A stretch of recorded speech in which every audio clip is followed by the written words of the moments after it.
Hello, everyone, and welcome back to our Premier Injuries Daily Injury Roundup. It's been a good few weeks. I hope you enjoyed the World Cup. Hope you enjoyed a little bit of downtime from FPL, but we're 7 days away from game week 17. So I'm going to kick off with a bit of a roundup. It might be a little bit longer than usual. I'll try to cover some of those key updates and what's been happening over the last sort of 4 to 5 to 6 weeks, see where we are, give you an indication about how teams and squads are looking ahead of the resumption of play on Boxing Day. And also, don't forget, we do have a smattering of Carabao Cup fixtures which will be going ahead on Tuesday, Wednesday, and Thursday this week. Now, we've only actually heard from Eddie Howe at the time of recording, so there's still a few updates to come. But remember, you can always check out at Ben Dinnery or the premierinjuries.com injury table for all of the latest and breaking injury updates. Right, so without any further ado, we'll kick off. We'll go with Arsenal. Just in case you've totally switched off and you haven't been watching any of the World Cup, unfortunately, Gabriel Jesus picked up a pretty nasty knee injury playing for Brazil. That required surgery. We don't have anything definitive in terms of a timeline, but suffice to say, we're probably looking in the region of 3 months for that. Now, it isn't out of the realms of possibility that he could return slightly before that, but also that return to play deadline could be pushed 3 to possibly even 4 months. So watch this space. How that impacts the Gunners, only time will tell. But elsewhere within the Gunner squad, we do have a few other updates as well. Takehiro Tomiyasu had ongoing muscle problems for Arsenal, and even in the World Cup tweaked that hamstring of his. Now that it's still having an impact on him. He's training individually, but he is running outdoors. However, it is looking a little bit pushed for his availability for game week 17. On the opposite flank, Zinchenko, he's also progressing since his arrival at Arsenal. Had his own muscular problems to contend with, namely that calf issue. He's progressing well. Now, it isn't out the realms of possibility that Mikel Arteta will throw him back in to the firing line in game week 17 on minimal training, but suffice to say that preparation isn't ideal. There was a worrying update with regards to Reiss Nelson. He was forced off early doors at the weekend in that friendly against Juventus. That didn't look great. Now, Mikel Arteta didn't want to be drawn on anything definitive again with regards to that, but he did suggest and he did hint that, the fact that he was fit, he was really looking forward to the resumption, and he was massively disappointed by this setback that he picked up, suggests that, it could be one that keeps him out for a few weeks. I'm going to skip over Aston Villa for now, and also Brentford. We look at Brighton. Danny Welbeck and Adam Webster were players who picked up injuries in a mid-season friendlies, but neither is believed to be too serious. We hope that those players could return. That means that Jakob Mulder is the only player that we know that's been ruled out. He's still working his way back from that ACL injury that kept him out of the World Cup finals. Enoch Mwetwu, of course, had that retirement after a medical screening revealed a heart defect. For Chelsea, now we'll have to bring up this list for Chelsea because it is quite an exhaustive one. What we do know, N'Golo Kante still probably around about 2 months away from a return. Surgery on that hamstring. These are ongoing issues that have to be addressed. Hopefully, this will put him in good stead to, not only get him back fit, but make sure that he stays fit and he has a strong second half of the season. Kepa, goalkeeper, he's been bothered by that foot, that plantar fasciitis, still hasn't been taking part in full training. So that's a little bit of a concern. It was hoped that he maybe recover from that. So there are question marks over his availability at the moment. Ben Chilwell, hamstring issue.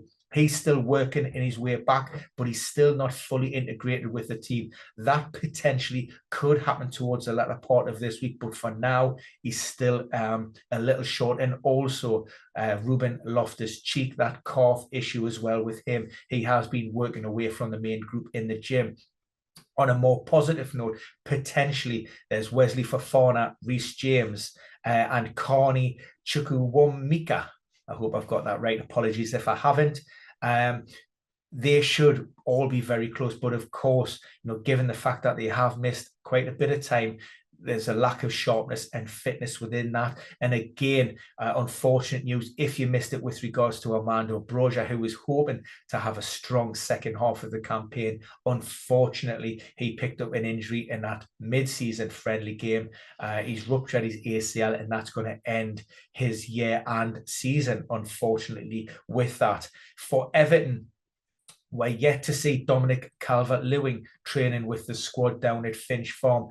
Now, we know that he ended the first half of the campaign with knee, hamstring and shoulder problems. It was hoped that Frank Lampard was hopeful that the striker would be back in contention, but as it currently stands, he didn't go on the club's mid-season tour of Australia. He remained at home and he's still working individually within the gym.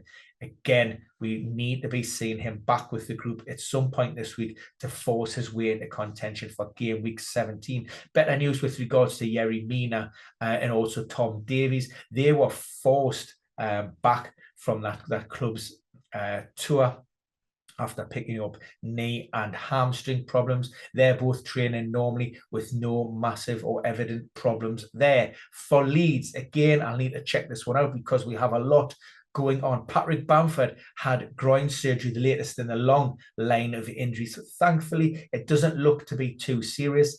Jesse Marshall's thinking maybe around that 2 to 3 week mark, which is realistic. However, we need to contextualize this. One, it's not the injury, it's the fact that he's missed another bulk of that mid-season training program on the top of all of those missed sessions and severely injury disrupted 12 to 14 months. So this is the latest in a long line of injuries, and it means that Patrick Bamford again is, he isn't going to be 100% match fit, and also he's going to be a little bit more prone and susceptible to picking up injuries during the second half of the season. Ilan Meslier, he has glandular fever. There is hope that he maybe train with the squad this week. He's been sidelined for a few weeks with that now. However, there are no guarantees. So if he had been an outfield player, I would have been more concerned. But with the fact that he's a keeper, if he can get on training pitches, maybe Wednesday, Thursday or Friday, certainly nearer game week 17 kickoff, then maybe that puts him in a good position. But like I said before, that isn't great in terms of his preparation. Also question marks. Diego Llorente, he had surgery on his hand, nothing major, but that kept him out of his last friendly. And also we're still waiting to hear from an update on Firpo. The Spaniard hasn't been great in terms of his availability for fitness. For Leicester, James Maddison, he's shaking off that knee problem that he went to Qatar in.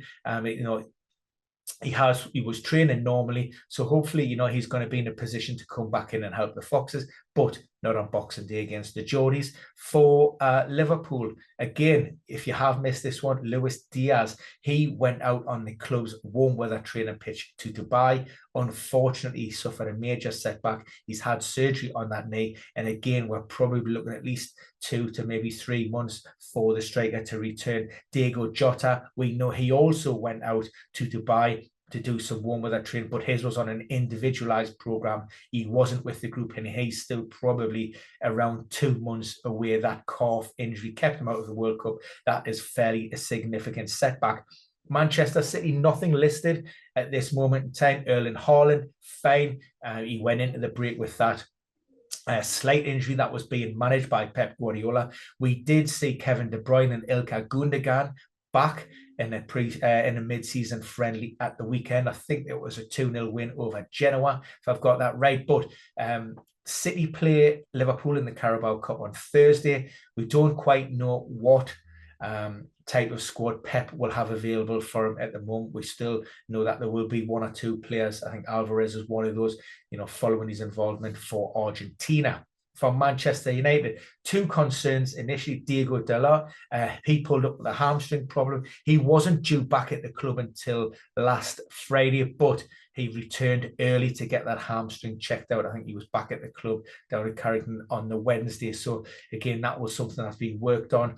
Raphael Varane, he played in the final for France against Argentina on Sunday, went off, but thankfully that looks as if it's a fatigue-related issue as opposed to anything else, particularly that hamstring problem that hampered him. He picked up against Chelsea just prior to the World Cup.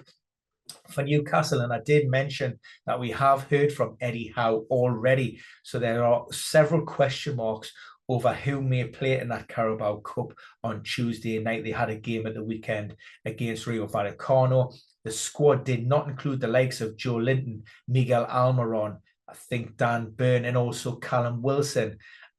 Nothing in terms of specifics with regards to injuries. Indeed, Callum Wilson's absolutely fine. There was a slight issue when he was away in the England camp.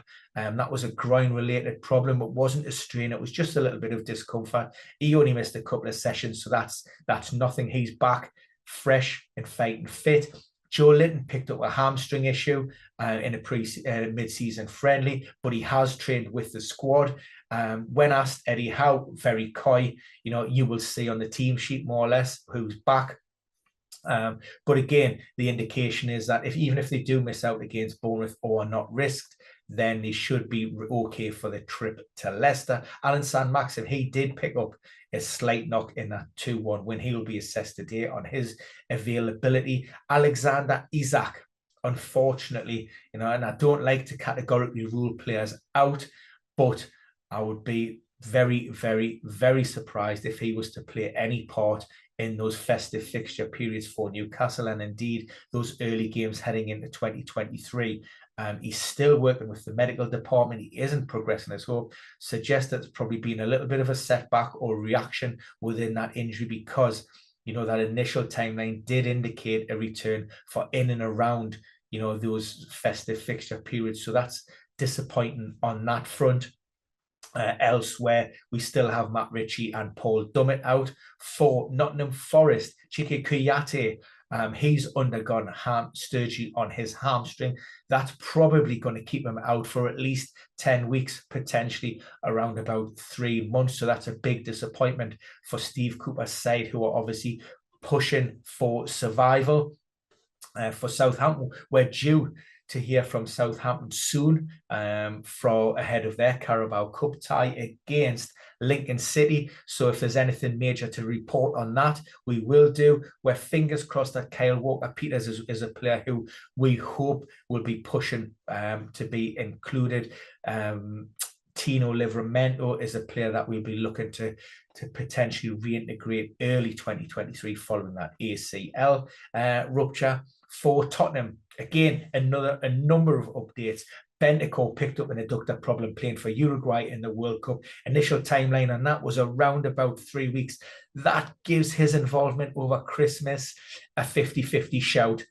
If all goes really, really well and he responds and he comes through those activity-based protocols without any kind of problems, then he may be in with a shout of playing for Tottenham over this period.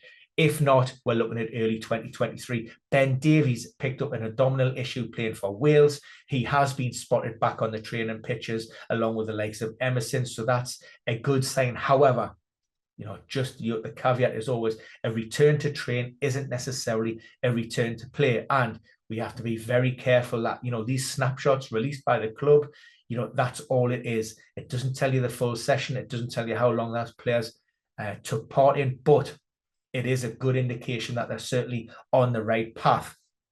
Bad news with regards to Richarlison. He was injured while warming up against Croatia at the World Cup. That's a hamstring issue. He's come back. He's had that scanned.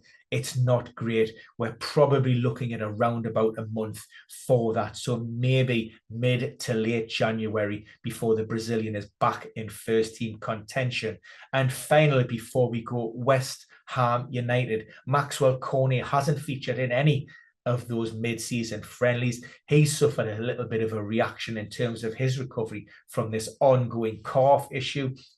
That's the concern, that he's missed so much time. We have nothing definitive on when he could potentially come back into action. Aaron Questwell was replaced against Cambridge after feeling a little bit of discomfort in his hamstring. Initially, that was done as a precautionary measure, but again, he missed out at the weekend against Fulham, and that's an indication it's maybe a little bit more severe than first thought. And that 1-1 draw with the London rivals, so that Scamacca was forced off with an ankle injury, and that's to be assessed. And finally, Nayof Agerd played through those latter knockout stage games with an ongoing adductor issue. Like a lot of those in those Moroccan team, those were, battered bodies were patched up and forced out there. He was named in the squad for that semi-final, starting 11, for that semi-final tie against France, but broke down again in the warm-up. So West Ham will hope that it's nothing too serious. When he initially suffered that setback, their prognosis was in and around sort of 3 weeks. So if we're working on that again, that puts a big question mark over his availability in those coming matches. So it's great to be back. Thanks again for bearing with me with this longer daily injury roundup. We'll be back again soon, and of course with any key talking points. But remember, bang a like in the box, or if you have any comments, add them below, and you can always check out at Ben Dinnery or the PremierInjuries.com injury table. We see you all again very soon.